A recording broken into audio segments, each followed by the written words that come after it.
बता पाए कि 2014 से पहले भी उनके खिलाफ कोई भ्रष्टाचार का केस नहीं था। ये सब हैं जो पिछले 20, 25, 30 वर्षों से कभी न कभी किसी न किसी रूप में भ्रष्टाचार में आबद्ध रह चुके हैं, एक पार्टी को छोड़ के, क्योंकि 2013 से पहले थी। तो नई नवेली पार्टी से लेके पुरानी धुरानी पार्टी तक ये सारे के सारे मौसेरे भाई आपस में मिलकर अपने अपने परिवार को बचाने और भ्रष्टाचार को छुपाने के लिए जनता के बीच में निरंतर भ्रम फैलाने का प्रयास कर रहे हैं। विगत कई महीनों से कभी किसी मुद्दे का सहारा लेकर, कभी किसी मुद्दे का सहारा लेकर वो ऐसा शोर शराबा बनाना चाहते हैं जिसमें सच को या तो दबाया जा सके या झुठलाया जा सके। परंतु जो जो भिन्न भिन्न स्तरों पर जांच की प्रक्रियाएं आगे बढ़ रही हैं और भिन्न भिन्न जगहों पर मीडिया के माध्यम से पब्लिक डोमेन में जानकारियां आ रही हैं, तो उसके साथ उन लोगों के ये सारे दावे खोखले साबित होते जा रहे हैं और भ्रष्टाचार का कठोर यथार्थ जनता के सामने आ। इसी शोर शराबे में कई बार दिल्ली को शराब में डुबो देने वाले लोग बच के निकलने का प्रयास कर रहे हैं, मगर हम विषय को डाइवर्ट नहीं होने देना चाहते, इसलिए हम उस विषय के ऊपर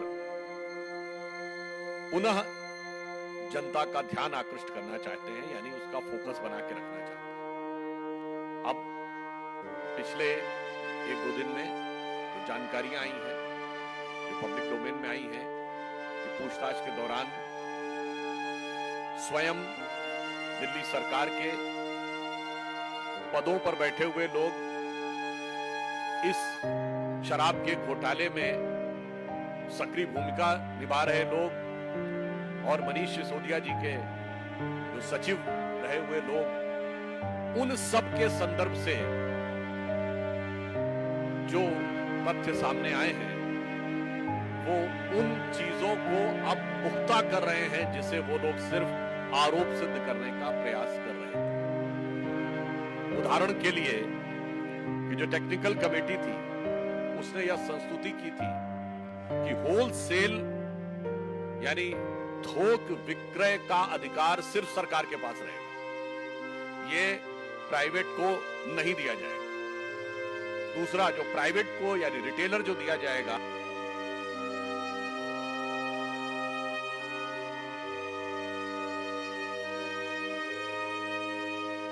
तो वो प्रकारांतर से सरकार के ही राजस्व में बढ़ना था, परंतु ये तीनों निर्णय बदल दिए गए बगैर किसी वैधानिक प्रक्रिया के। और अब यह समाचार आए हैं कि जब 2021 में मार्च के महीने के मध्य में यह निर्णय बदले गए, तो यह निर्णय श्री अरविंद केजरीवाल जी के घर पर हुआ और उसमें दिल्ली सरकार के पूर्व मंत्री सत्येंद्र जैन जी भी उपस्थित थे। यानी अब जिसे वो आरोप कह रहे थे, न सिर्फ वो तथ्यों के साथ पुख्ता होता नजर आ रहा है, बल्कि साथ ही यह भी आ रहा है कि ये सारी की सारी जानकारी मुख्यमंत्री, दिल्ली के मुख्यमंत्री श्री अरविंद केजरीवाल जी की संज्ञान में ही नहीं थी, बल्कि उन्हीं के स्थान पर यह हो रहा था। तो अब किसी भी प्रकार के बचाव का स्कोप आम आदमी पार्टी के लोगों के पास दिखाई नहीं पड़ता है। और इतना ही नहीं, दिल्ली सरकार का जो आबकारी विभाग है उसने यह नोटिस दिया था कि 200 से अधिक जो लिकर शॉप्स हैं नॉन कन्फर्मिंग एरियाज में, वो इलीगल हैं, गलत हैं और वह कैंसिल हो सकती है। परंतु इसके बावजूद नियम कानून को ताक में रखकर वह दोबारा से वो फिर भी अलॉट कर दी गई और यह निर्णय भी उनके सर्वोच्च नेता के संज्ञान से हुआ। तो अब जिसे वो अपनी कट्टरता कहने का प्रयास कर रहे थे, अब मुझे लगता है इस कट्टरता को जितना भी वो कहने का प्रयास करते रहें, अब सच उनके क्रमशः दांत खट्टे करता हुआ दिखाई पड़ रहा है। और इतना ही नहीं, जो इस विषय में एक मुख्य आरोपी हैं, उसने आम आदमी पार्टी के राज्यसभा में सांसद महोदय संजय सिंह जी के रेफरेंस देते हुए यह कहा है कि उन्होंने भी उनसे बुलाकर कहा और चुनाव के लिए वांछित धन की व्यवस्था करने का आग्रह किया, और इसके बदले में उन्होंने कुछ शर्त रखी कि अगर यह नीतिगत निर्णय में परिवर्तन हो जाए तो यह व्यवस्था हो जाएगी। और अब वह तथ्य प्रकाश में आ रहे हैं कि वो परिवर्तन हो भी गया। देन यानी जो नीतिगत परिवर्तन की अपेक्षा थी वो हो भी गया, तो ये पुनः दिखाई पड़ रहा है कि अब किसी एक नेता की बात नहीं है, किसी एक मंत्री की बात नहीं है जिससे पिंड छुड़ा लेंगे। मुझे लग रहा है कि जो अपने को कट्टर ईमानदार कहते थे वो तो अब झूठों के सरदार नजर आ रहे हैं। अब स्थिति ये है, वो एक सूरदास जी की पंक्ति है ना कि एक हो तो समझाइए आके, कूपही में ही भांग पड़ी है। अगर एक व्यक्ति हो तो सिर्फ, वैसे होली का सीजन तो निकल चुका है, पर ऐसा प्रतीत होता है कि आम आदमी पार्टी उस कुएं का पानी पी रही है जिसमें पूरे कुएं में भांग पड़ी हुई है। तो इसलिए इन्होंने जिस प्रकार से सच को छुपाने और डाइवर्ट करने का प्रयास किया है, मगर हकीकत में जो तथ्य सामने आ रहे हैं उससे इनका असली चेहरा उजागर होता चला जा रहा है और मुखौटा उतरता चला जा रहा है। और मुझे ऐसा लगता है कि 10 वर्ष के इतने कम अंतराल में पूरे भारत की राजनीति में किसी भी राजनीतिक दल के चाल, चिंतन, चेहरे, चरित्र में इतना बड़ा बदलाव नहीं आया होगा या इतना बड़ा अधःपतन नहीं दिखाई पड़ा होगा जितना अपने को नई राजनीति के स्वयंभूत घोषक बनकर, यानी self proclaimed one and only champions of new politics बनकर जो पार्टी आई थी, उसने जितनी नए नए प्रकार के रंग रूप बदलते हुए अपने मूल्यों में परिवर्तन दिखाया है, ऐसा भारत की राजनीति में कभी देखने को नहीं मिला। तो अंत में हम सिर्फ ये कहना चाहते हैं कि विपक्ष और विपक्षी दल कभी किसी दूसरे मुद्दे का बहाना लेकर कितना भी डाइवर्ट करना चाहें, जनता उनसे सीधे सीधे उनके द्वारा किए गए भ्रष्टाचार का जवाब मांग रही है और दिल्ली की युवा पीढ़ी के साथ, उसके भविष्य के साथ किए गए खिलवाड़ का जवाब मांग रही है। धन्यवाद।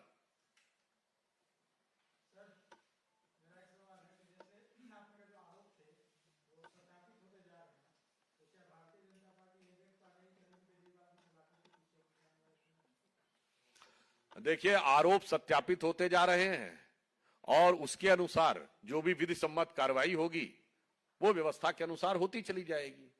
अब ये तो जिसने जो जो किया है उसे पता होगा कि वो कितना बेदाग होके निकलेगा या कितना दागदार होके फंसेगा।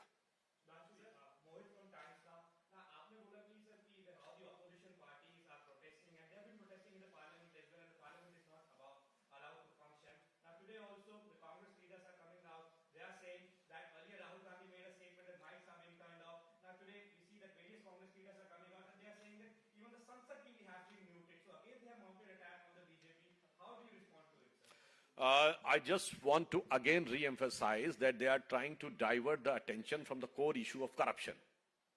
I want an answer. Can any of the political party claim that they were having no charges of corruption before 2014? Whether it is the case with the Samajwadi Party? No. BSP? No. DMK? No. All were facing charges since 2 decades. RJD? From 1997, Lalu Prasad Yadav ji has gone jail. And not only this, Congress Party. When was the first, this National Herald case registered? October 2013. when so many cases of charges? Forget about this. UPA 1, UPA 2 regime, CWG, 2G and others. Sri PV Narasimha Rao became the first Prime Minister who has to stand in the court for trial on the charges of corruption. Sri Rajiv Gandhi ji, late Sri Rajiv Gandhi ji was the first Prime Minister who was directly indicted, his name directly indicted in the matter of corruption. And they are talking about putting a blame on Bharatiya Janata Party and others. I think these are the parties which are having a characteristic tendency for corruption. They have institutionalized corruption, and now they are facing the true investigation, and that's why they are trying to divert investigation or intimidate the agencies.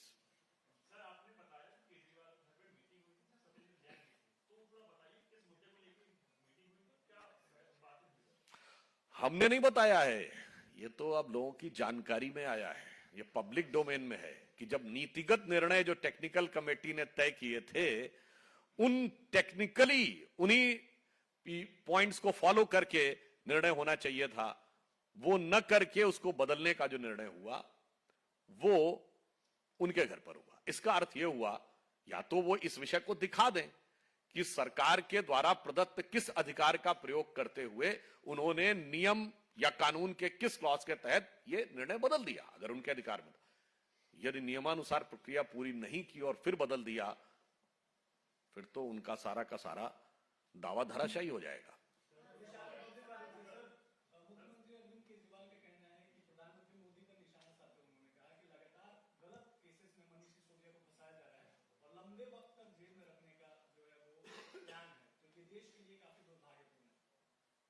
देखिए, पहले तो ये वो party है जो कहती थी कि आरोप लगते इस्तीफा दे देना चाहिए, जांच बाद में होनी चाहिए। तो आज वो माफी मांग लें, या तो कह दें कि हमारा वो स्टैंड गलत था, या वो कह दें हमारा स्टैंड बचकाना था।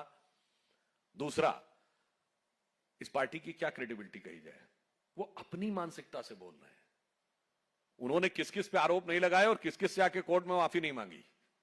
हमारे नेताओं में अरुण जेटली जी से माफी मांगी, स्वर्गीय अरुण जेटली जी से, नितिन गडकरी जी से माफी मांगी, जहां तक मुझे ध्यान है कांग्रेस के नेताओं में कपिल सिब्बल जी से माफी मांगी, और शायद विक्रमजीत सिंह मजीठिया से भी माफी मांगी थी। तो भाई, उस पार्टी का क्या कैरेक्टर कहा जाए जो वो कहते हैं? अच्छा ये बताइए, आज तक उन्होंने क्या, एक चीज बताइए जो कहा है वो कर दिया हो। मैं आप लोगों से एक प्रश्न छोड़ता हूं, फूड फॉर थॉट, कि जो कहा वो कर दिया क्या? अच्छा, टोपी लगाते थे जिसपे लिखा रहता था मुझे चाहिए जन लोकपाल। दो विषय अलग अलग है। एक तो जब विषय की जांच सर्वोच्च न्यायालय कर रहा है, परंतु उसके बाद भी दूसरी जांच के लिए कहना दर्शाता है कि आप विषय को भटकाना चाह रहे हैं। और मैं ये भी कहना चाहता हूं, अच्छा ये बताइए, कल 200 सांसद गए, कहां गए? ईडी के पास। एक तरफ कहते ईडी भरोसा नहीं है, सुप्रीम कोर्ट क्यों नहीं गए? Supreme court public interest litigation ले सकता है, जांच एजेंसी सीधे नहीं ले सकती। आपको पता है कि वहां पे तथ्य देंगे तो स्वीकार हो जाएगा, पर तथ्य तो है नहीं, तो इसलिए ऐसी जगह जाना है जहां डाइवर्ट करना है। अब रही बात जो माफी मांगने की, तो राहुल गांधी जी ने जो कार्य किया है वो जन जन के मन में उसने आक्रोश उत्पन्न किया है, जिसकी वजह से जनप्रतिनिधियों यानी सांसदों के मन में भी उतना ही तीखा आक्रोश है। हमारे राष्ट्रीय अध्यक्ष जेपी नड्डा जी ने भी आज उसकी अभिव्यक्ति की है। आज तक कोई ऐसा उदाहरण नहीं है जब भारत के किसी मुख्य विपक्षी दल के नेता ने जाकर विदेश में दूसरे देशों से प्रतिक्रिया मांगने की बात कही हो और उन्हें लोकतंत्र का रखवाला कहा हो। मैं राहुल गांधी जी को याद दिला देना चाहता हूं, 1977 में सत्ता से हटने के बाद, शायद 1978 या 79 में इंदिरा जी भी गई थी लंदन।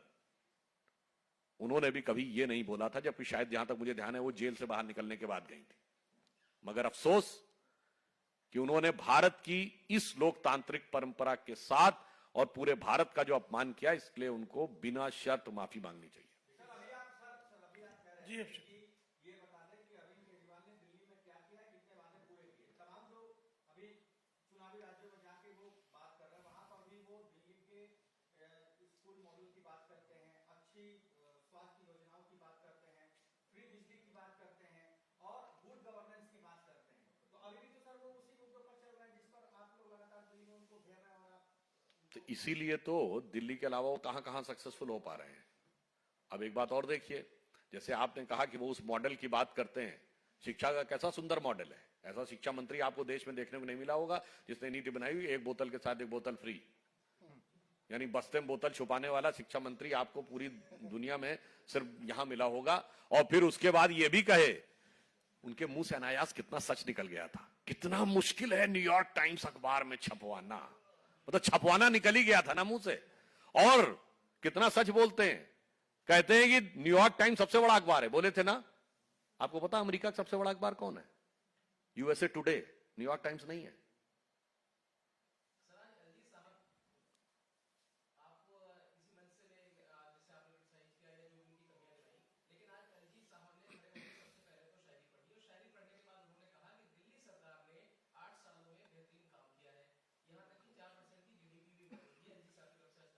ये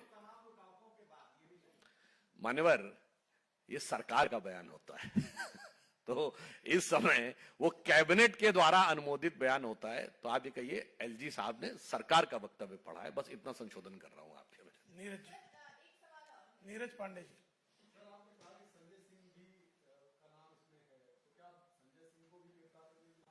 अरे मैंने तो सिर्फ तथ्य रखा है, हम कोई मांग नहीं करते, मांगे वो लोग करते हैं। हम तो सिर्फ ये बता रहे, यह तथ्य, ये सिर्फ ये बताने के लिए है कि वहां कोनो अछूता नहीं है। यहां सभी ने पी और सबने है पिलाई, और इसीलिए सबके साथ दिख रही है कांग्रेस आई। धन्यवाद।